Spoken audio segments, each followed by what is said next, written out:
ಬಳ್ಳಾರಿನಲ್ಲಿ November ತಿಂಗಳಲ್ಲಿ ಅಂದರೆ ಈ ತಿಂಗಳಲ್ಲಿ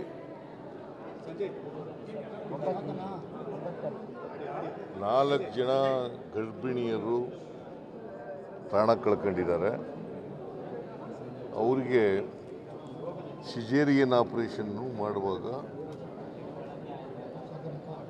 ಪ್ರಾಣ ಕಳ್ಕೊಂಡಿರ್ತಕ್ಕಂಥದ್ದು. ಸಿಜೇರಿಯನ್ ಆಪರೇಷನ್ ಒಂದು ನಾರ್ಮಲ್ ಡೆಲಿವರಿ ಆಗುತ್ತೆ, ಇನ್ನೊಂದು ಸಿಜೇರಿಯನ್ ಆಪರೇಷನ್ ಮಾಡಿ ಡೆಲಿವರಿ ಮಾಡ್ತಾರೆ.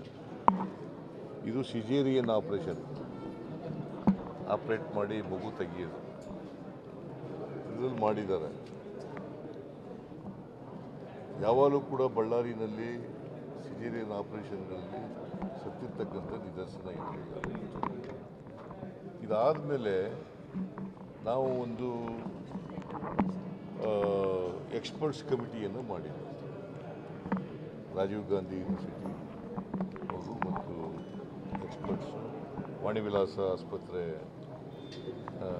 OBG HOD ಅವ್ರನ್ನ ಅಧ್ಯಕ್ಷತೆಯಲ್ಲಿ ಅವರು ಮಾಡಿ ಅವರು ಒಂದು ವರದಿನೂ ಕೂಡ ಕೊಟ್ಟಿದ್ದಾರೆ. ವರದಿನಲ್ಲಿ ಕೆಲವು ನ್ಯೂನತೆಗಳಿದ್ದಾವೆ. ಅದಕ್ಕೆ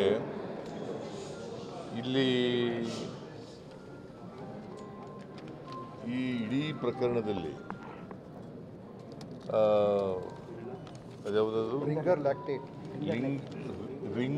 ಲ್ಯಾಕ್ಟೇಟ್ ಸಪ್ಲೈ ಮಾಡಿದ್ದಾರಲ್ಲ, ಅದು ಸಾಮಾನ್ಯವಾಗಿ ಎಲ್ಲ ಮಹಿಳೆಯರಿಗೂ ಕೊಡ್ತಾರೆ. ಆಪರೇಷನ್ ಮಾಡ್ತಕ್ಕಂಥ ಎಲ್ಲ ಎಲ್ರಿಗೂ ಕೂಡ ಕೊಡ್ತಾರೆ ರಿಂಗರ್ ಲ್ಯಾಕ್ಟೇಟ್. ಅದು ಸಪ್ಲೈ ಮಾಡಿದ್ದವರು ಪಶ್ಚಿಮ ಬಂಗಾಳದ ಎಂಥ